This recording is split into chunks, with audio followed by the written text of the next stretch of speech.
Le feuilleton Sokolov, en effet, dont on ne manque aucun épisode depuis lundi. On vous rappelle que suite à l'annonce par les forces spéciales ukrainiennes de la mort de cet amiral, c'était lundi, eh bien les Russes ont dégainé 2 vidéos. La première, c'était l'image, vous vous en souvenez, d'une réunion via visioconférence, réunion d'administration du ministère russe de la Défense, où l'on voyait l'amiral en visioconférence, mais pas un mot ni un geste, il était en quelque sorte momifié. La deuxième, hier, tombée dans ce 12-15, dans laquelle il parlait, il s'exprimait. C'est cette interview que vous et vos équipes, Samira, avez analysée. Bonjour à vous depuis 24 heures, et elle nous dit pas mal de choses, cette vidéo. Alors, est-il encore de ce monde, cet amiral, Samira? J'ai pas la réponse, malheureusement, mais on a vérifié quand même la vidéo. D'abord, on peut préciser que toutes ces vidéos, parce qu'il n'y en a pas eu qu'une, toutes ces vidéos, elles ont été diffusées par des comptes Telegram pro-russes, une dizaine de vidéos au moins, publiées sur plusieurs canaux. Elles montrent toujours le même événement, mais avec des prises de vue différentes. On voit effectivement l'amiral en train de parler, il y a du monde autour de lui, bref, il se passe des choses, et il y a des commentaires sur Telegram comme celui-ci, enfin j'en ai relevé quelques-uns, mais l'amiral Sokolov, enterré par les ukro-nazis, a récompensé aujourd'hui une équipe de foot. Donc déjà, on nous donne des éléments, on se dit tiens, il y a quand même des cérémonies, voilà. Il y a même un compte français, 43 000 abonnés quand même, qui ironie sur la technologie russe qui ressuscite les morts. Sauf qu'il y a quand même quelques détails qui nous interrogent, donc on a voulu vérifier effectivement ces dernières vidéos et c'est Félicia Sideris dans l'équipe des vérificateurs qui a mené cette enquête. D'abord, à aucun moment l'amiral ne fait référence à l'attaque ukrainienne, on en parle tous depuis vendredi, elle a détruit son QG, ni même à la trentaine de hauts gradés qu'il aurait perdu dans ses frappes, aucun moment, aucun mot là-dessus. Deuxième point, on a vérifié, il y a bien des sportifs qui ont gagné cette compétition, mais c'était le 18 septembre. 18 septembre, on est donc 4 jours avant l'attaque. En fait, on a retrouvé un reportage de l'événement en question, de cette cérémonie. Elle a été diffusée par une télé locale de Sébastopol, diffusée le 21 septembre, donc on est la veille des frappes. Les médailles, la coupe, tout est similaire, tout colle. La cérémonie, elle s'est bien tenue précisément dans cette salle de Sébastopol, on a vérifié, mais à aucun moment, Victor Sokolov n'apparaît, à aucun moment, il n'est cité dans le reportage de la télé locale, peut-être pour des raisons de sécurité, ça ne veut pas dire qu'il n'y était pas, mais en tout cas, on ne le voit pas dans le reportage officiel, entre guillemets. Donc les vidéos qu'on voit passer depuis hier, elles ne prouvent rien, elles ont peut-être été détournées, tout simplement pour, encore une fois, faire croire que l'amiral est encore en vie. Merci beaucoup, Samira. C'est un travail formidable. La suite du feuilleton, mais pas la fin du feuilleton. Samira, on se retrouve à 14h45 tout à l'heure. C'est un plaisir que de vous retrouver justement avec vos équipes, les vérificateurs. On s'intéressera, vous allez voir, à un manuel de propagande. C'est plutôt un manuel d'histoire. C'est le nouveau manuel d'histoire qui est publié en Russie à destination, vous l'aurez compris, de l'ensemble des élèves à la gloire d'un certain Vladimir Poutine. Grand merci, à tout à l'heure. À tout à l'heure. On va peut-être écouter aussi la version ukrainienne et surtout la communication ukrainienne avant de débattre de ce sujet qui là aussi est un peu flou, un peu chaotique. Lundi, les forces spéciales nous annonçaient la mort de l'amiral donc Sokolov et celle des 33 autres officiers.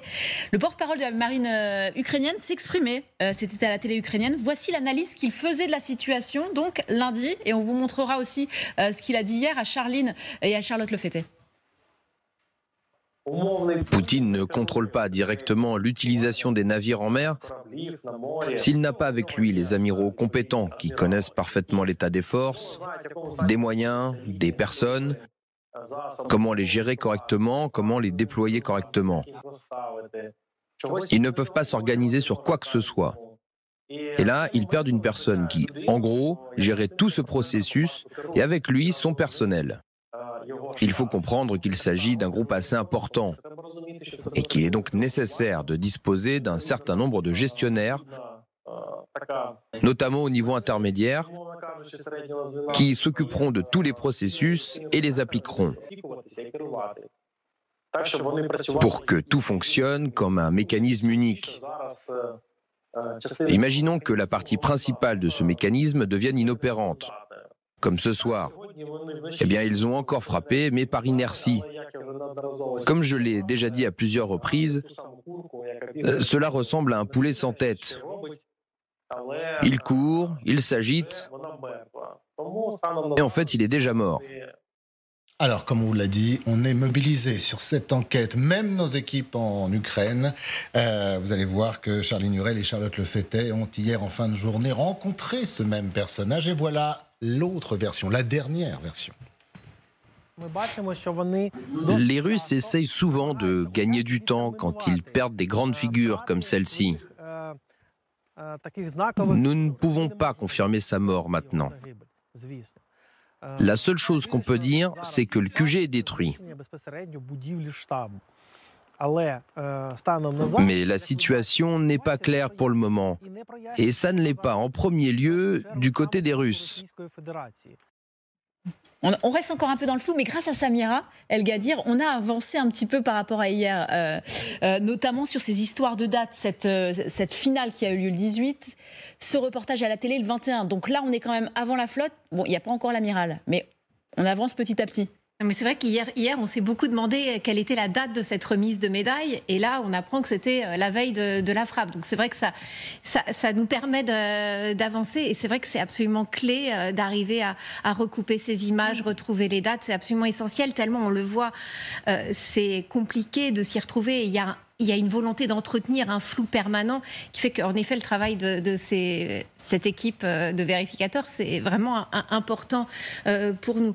Bon, on voit que du côté ukrainien aussi, les versions évoluent. Mais c'est vrai qu'il y a cette volonté, on a l'impression d'une volonté de gagner du temps, comme le dit le porte-parole de la marine ukrainienne, de gagner du temps côté russe, parce qu'il est certain que c'était très simple, si vraiment il était encore en vie, de dater la vidéo, de faire une référence dans sa prise de parole à ce qui s'était passé.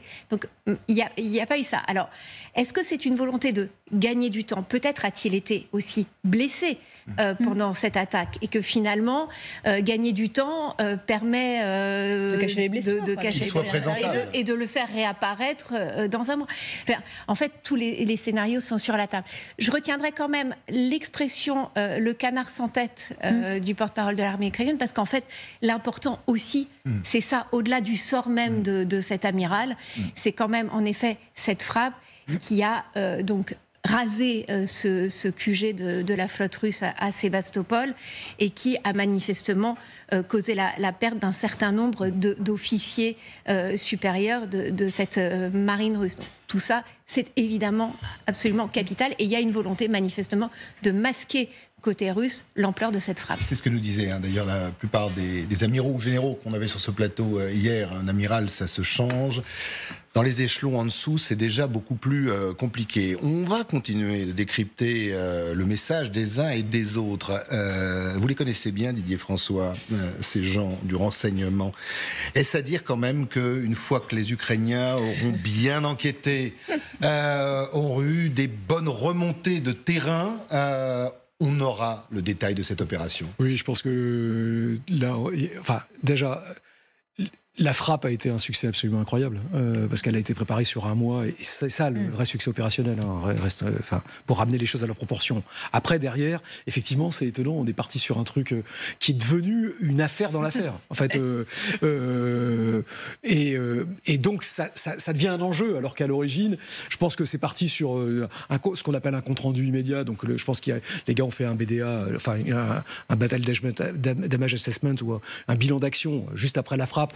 Et le renseignement immédiat qu'ils ont eu, alors par des sources soit humaines, soit des interceptions, c'était qu'il y avait un volume de gens tués et quelques personnes qui étaient salement amochées et dont on pouvait penser, en tout cas les gens qui étaient sur le terrain, on pensait qu'ils étaient potentiellement morts et ça s'est remonté tout de suite sur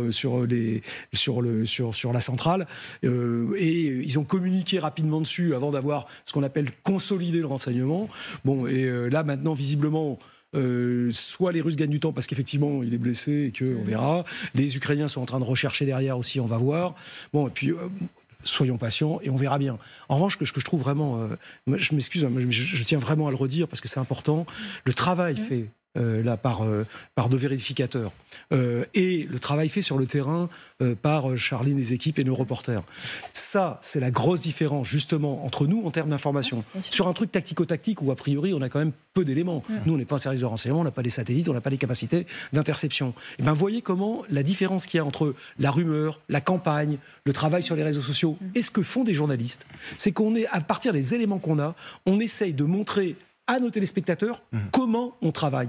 Et cette méthode de doute, de rapprochement, d'aller chercher justement les films avant pour comparer, parce que là on voit bien le travail qui a été fait, Samira a été extrêmement modeste sur cette affaire, mais on voit bien que les deux personnes qui étaient dans le reportage étaient habillées de la même manière, et ces deux personnes-là, comme la coupe, on les voit en photo dans le reportage à côté de l'amiral Sokolov. Donc on voit bien ce travail ultra minutieux, cette capacité qu'ont nos reporters sur le terrain à aller voir tout de suite, à avoir une interview immédiatement en remettant les points sur les i avec le porte-parole de la flotte. Ça prouve qu'effectivement, on a quand même maintenant sur le terrain et ici une compétence qui est mise en œuvre par l'ensemble des équipes qu'on ne voit pas sur les plateaux d'habitude. Alors donc on fait les barbeaux, c'est bien, mais on ne pourrait pas bosser sans eux en fait.